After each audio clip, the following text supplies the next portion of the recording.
6 مہینے کے کشمکش کے بعد آخر امارت شریعہ کو 8واں امیر شریعت مولانا فیصل رحمانی مل گئے ہیں۔ اس وقت ہمارے ساتھ موجود ہے بات کرنے کے لیے امارت شریعہ کے نائب امیر شریعت حضرت مولانا شمشاد رحمانی۔ انتخابی امیر شریعت کو لے کر 6 مہینے سے ایک معاملہ چل رہا تھا، بہت اوپر سے باہر سے ایک دباؤ تھا، آپ پہ بھی پریشر تھا۔ تو میں آپ کے تجربے کی روشنی میں چاہتا ہوں کہ اس پورے معاملے میں کس طریقے سے آپ نے اس کو ڈیل کیا؟ بسم اللہ الرحمن الرحیم۔ دیکھیے، حضرت امیر شریعت حضرت مولانا سید محمد ولی رحمانی صاحب رحمۃ اللہ علیہ کا وصال 3 اپریل کو ہو گیا۔ اس کے بعد یہ ذمہ داری مجھ پر آئی تھی، لیکن لاک ڈاؤن کی وجہ سے اس میں تاخیر ہوتی چلی گئی، اور 3 مہینے سے قبل ہی 20 جون کو اسی لیے میٹنگ بلا لی اراکین شورا کی، جس میں طے پایا کہ حالات بہتر ہونے کے بعد انتخاب کرایا جائے۔ حالات بہتر ہونے کے بعد جب لاک ڈاؤن ختم ہوا، اس کے بعد پھر اس کی تیاری شروع ہوئی۔ چیزیں بتائیے، اس پورے معاملے میں جو 6 مہینے کا جو وقت جو گزرا ہے، اس میں کہیں نہ کہیں زیادہ تر یا کہیے کہ مطلب صرف اور صرف آپ نشانے پہ تھے عوام کے۔ عوام سے مراد جو عوام جو انتخاب امیر شریعت کو لے کر چاہ رہی تھی، آپ پہ ذاتی حملے بھی آپ پہ ہوئے، لوگوں نے بہت کچھ الٹی سیدھے بات بھی کی۔ کیسے آپ نے اس چیز کو برداشت کیا، اور کیا آپ کے ذہن میں چل رہا تھا کہ آپ کی جگہ پہ کوئی ہوتا تو شاید وہ عمارت کو چھوڑ کے جا سکتا تھا، لیکن آپ نے کس چیز کو آپ نے لاہ عمل بنایا کہ مجھے رہنا ہے، یا کیسے آپ نے اس چیز کو مینیج کیا؟ اس سلسلے میں یہ میرے ذہن میں ہمیشہ یہ بات رہی کہ بنیادی چیز یہ ہے کہ جو امانت میرے ذمے سونپی گئی، جو میرے حوالے کی گئی، یہ ایک عظیم امانت تھی جو بہار، اڑیسہ، جھارکھنڈ کے تمام مسلمانوں کی ایک امانت تھی۔ اب میری ذمہ داری تھی کہ میں ایک امیر شریعت کا انتخاب کروں، اس کے لیے اجلاس بلاؤں، اور امیر شریعت کا انتخاب عمل میں آئے، اور اگر میں چھوڑ دیتا تو ظاہر ہے کہ اس سے مسئلے کا حل نہیں تھا۔ اس لیے آپ حضرات، جیسا کہ بھی آپ نے کہا کہ بڑے مشکل حالات، میں نے تو ان مشکل حالات کو بھی کبھی مشکل نہیں سمجھا، اور اللہ کا فضل ہے کہ میرے اوپر اس سے بہت زیادہ فرق نہیں پڑا، اس لیے کہ حالات تو آتے ہی ہیں۔ میں جانتا ہوں کہ حالات آتے ہیں چلے جانے کے لیے، حالات آتے ہی جانے کے لیے اور ختم ہو جانے کے لیے، اور مشکل حالات ہمارے اکابر پر بھی آئے، بزرگوں پر آئے، خود سرکار دو عالم صلی اللہ علیہ وسلم کے اوپر کتنے حالات آئے، لیکن ظاہر ان حالات سے مقابلہ کرنا چاہیے، اور میں نے ان حالات کا مضبوطی سے مقابلہ کیا، اور کبھی بھی ذہن پر اس طریقے سے ہمارے کوئی بات نہیں آئی کہ ہم چھوڑ دیں یا یہ کریں، اس طرح کی کوئی کیفیت نہیں پیدا ہوئی۔ لوگوں نے ذاتی طور پہ بھی آپ کو نشانہ بنایا، تو کہیں نہ کہیں دل میں تو یہ کسک تو ہوگی نہیں کہ بھائی اس معاملے پہ مجھے ذاتی طور پہ کیوں گھسیٹا گیا؟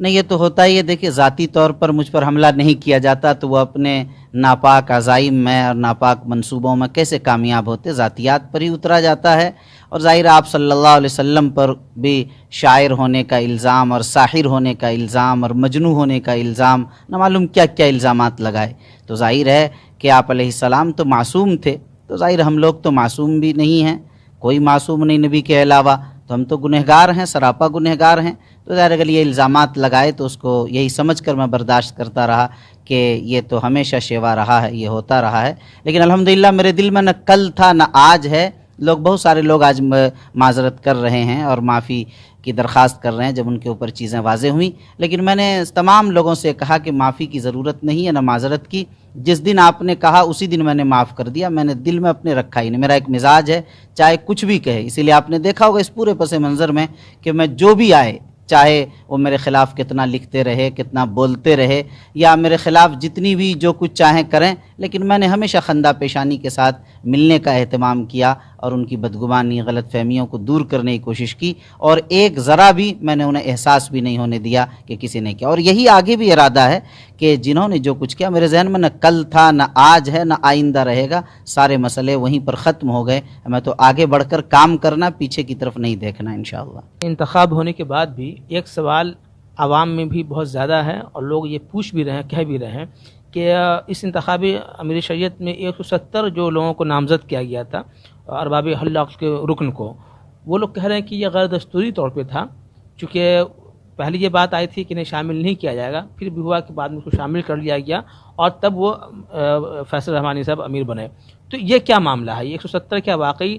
شامل تھے یا غیر دستوری طور پر انہیں شامل کر لیا گیا؟ دیکھیے، 170 دستوری ہے اور یہ شرعی طریقے پر ہے، بڑی واضح بات ہے، اس میں بدگمانی پیدا کرنے کے لیے یہ بات کہی گئی ہے۔ صرف 20 جون کو شورا کی میٹنگ میں جو سب کمیٹی بنائی گئی 11 رکنی کمیٹی، اس کمیٹی کو یہ بنائی ہی اسی لیے گئی تھی کہ تاکہ جو حضرات انتقال کر گئے ہیں ارباب اہل وقت میں ان کو خالی جگہیں جو ہو گئی ہیں ان کو پر کیا جائے، اسی مقصد کے لیے کمیٹی بنائی گئی تھی۔ اور آج نہیں بنائی گئی بلکہ یہ روایت رہی حضرت مولانا سید نظام الدین صاحب رحمۃ اللہ علیہ کے انتخاب سے قبل بھی حضرت نے کیا تھا، حضرت مولانا سید محمد ولی رحمانی صاحب رحمۃ اللہ علیہ کے امیر شیخ صاحب کے انتخاب سے قبل بھی یہ ہوا، اور امیر شیخ سامن سے قبل بھی، اور تمام اراکین شورا نے متفقہ طور پر جس میں 98% لوگ شامل تھے، 91-92 اراکین شورا شامل تھے، ان سب نے متفقہ طور پر یہ کمیٹی اسی مقصد ہی کے لیے بنائی تھی کہ یہ حضرات ارباب اہل وقت کی خالی جگہوں کو پر کریں۔ تو ظاہر و غیر دستوری کیسے ہو جائے گی جس کو اراکین شورا نے کیا؟ نمبر 2،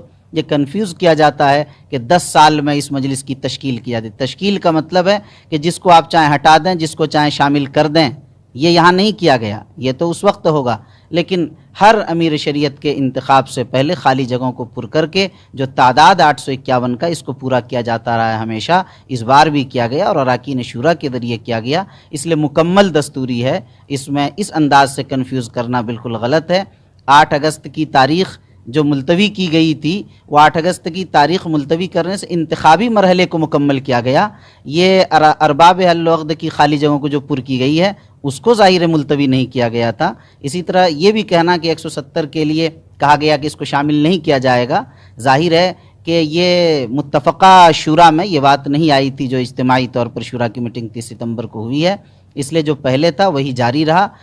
اب جو نئے امیر شریعت آئے ہیں ان کے ساتھ تال میل کیسا ہے کام ادارے کو آگے بڑھانے کے لیے؟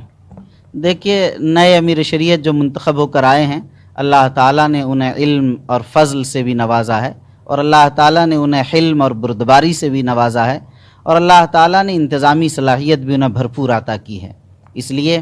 ظاہر ہے کہ اگر ایسے امیر شریعت امارت شریعہ کو مل گئے ہیں تو یہ بڑا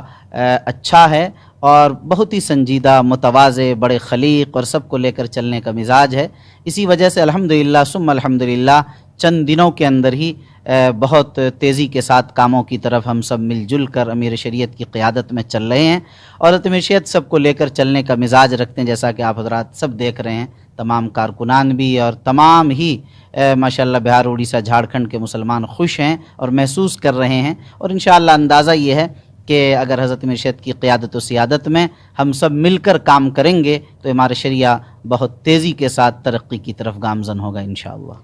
ایک آخری سوال کہ اس پورے قضیے میں جو لوگ ذہنی ہم آہنگ نہیں تھے یا جنہیں یہ لگ رہا تھا کہ کچھ غلط ہو رہا، کیا آپ لوگوں کی کوشش ہوگی کہ ان سے بات کر کے امارات سے ان کو جوڑنے کی کوشش ہو؟ جی، کوشش ہوگی نہیں بلکہ کوشش جاری ہے۔ ہم نے شروع ہی دن سے کہا کہ جنگ گزشتہ یاد مکن، گزری ہوئی بات کو یاد نہیں کرنا ہے۔ ہم نے تقریر میں اپنے کہا تھا ارباب اہل وقت کے اجلاس میں کہ امیر شریعت جو بنیں گے وہ سب کے تمام حضرات کے امیر شریعت ہوں گے، اور امیر شریعت کو بھی یہ سوچنا ہوگا کہ ہم سب کے امیر شریعت ہیں، کس نے کس کو بنا اس سے کوئی بحث نہیں۔ گزشتہ کوئی بات نہ دیکھنے کی عادت ہے، نہ اس کو دیکھنا چاہیے، بالکلیہ طریقے پر بھول جانا چاہیے۔ اگر اب بھی ہمارے کوئی بھائی ہم سے دور جائیں گے، ہماری 100% کوشش رہے گی کہ ہم ان کو قریب کریں، لیکن ہم چاہیں گے کہ ملت میں اتحاد رہے، اجتماعیت رہے، اس لیے کہ اتحاد اور اجتماعیت ہی بنیاد ہے ہمارے شریعہ کی۔ ہم ہمارے شریعہ میں بیٹھے رہیں اور اتحاد نہ ہو، اجتماعیت نہ ہو، تو ہم سمجھتے ہیں کہ ہم اپنے مقصد میں کامیاب نہیں ہو پا رہے ہیں۔ اس لیے اتحاد اور اجتماعیت کی دعوت کے لیے ہم ہر وقت کھڑے رہیں گے اور ہر وقت اس کے لیے کوشاں رہیں گے انشاءاللہ۔ اس موقع پہ جن لوگوں کا اہم رول رہا ہے امارت شریعہ کو لے کر، انتخاب امیر شریعت کو لے کر، ان لوگوں کے لیے آپ کیا پیغام دینا چاہیں گے؟ یہ بہت اچھا سوال کیا آپ نے۔ دیکھیے، اس موقع پر مجھے پیغام نہیں بلکہ ان سب کا شکریہ ادا کرنا ہے۔ یقین مانیے کہ اس موقع پر اللہ تعالیٰ نے امارت شریعہ کو جو ٹوٹنے سے بچایا ہے اور ملت کی کشتی کو متحد ہو کر جو آگے بڑھایا ہے، اس میں صحیح بات یہ ہے کہ صرف میرا کردار نہیں ہے، در حقیقت اس میں تمام امارت شریعہ کے اراکین شورا کا، تمام ارباب اہل وقت کا، اور تمام اراکین عاملہ کا، اراکین ٹرسٹ کا، اور ہماری خاص طور پر 11 رکنی کمیٹی کا رول ہے۔ ہم ان سب کا بہت بہت تہہ دل سے شکریہ ادا کرنا چاہتے ہیں، اور ساتھ ہی اس کے اندر ہم حکومت اور ان کے تمام ذمہ داران افسران جنہوں نے مضبوط سیکورٹی کا انتظام کیا اور اندر بھی انہوں نے انتخاب کو پرامن اور خوشگوار مرحلے میں گزارنے کے لیے انہوں نے جو انتھک محنتیں اور کوششیں کی ہیں، میں بے حد ان کا بھی شکر گزار ہوں، اور اسی طرح تمام ملی تنظیموں کا، صحافیوں کا، اخبارات کے مدیران کا، اور اس طریقے سے جن حضرات نے بھی جہاں امارت شریعہ کے تمام محبین، مخلصین، معاونین کا شکر گزار ہوں، اور آپ کا بھی میں خاص طور پر شکر گزار ہوں کہ ای ٹی وی بھارت نے بھی بہت ہی زیادہ ہر موقع پر تعاون کیا اور اس کا خیال کیا، اور اس طریقے سے میں سب کا نام نہیں لے سکا، جن حضرات کا نام نہیں لیا اس موقع پر، جنہوں نے جس طرح سے بھی معمولی سا بھی تعاون کیا، ان سب کے بے حد شکر گزار ہیں۔ سچی بات یہی ہے کہ آپ تمام حضرات کے تعاون ہی کی بنیاد پر اتنی کامیابی کے ساتھ یہ پروگرام مکمل ہوا، اس کے لیے میں پھر ایک بار شکر گزار ہوں۔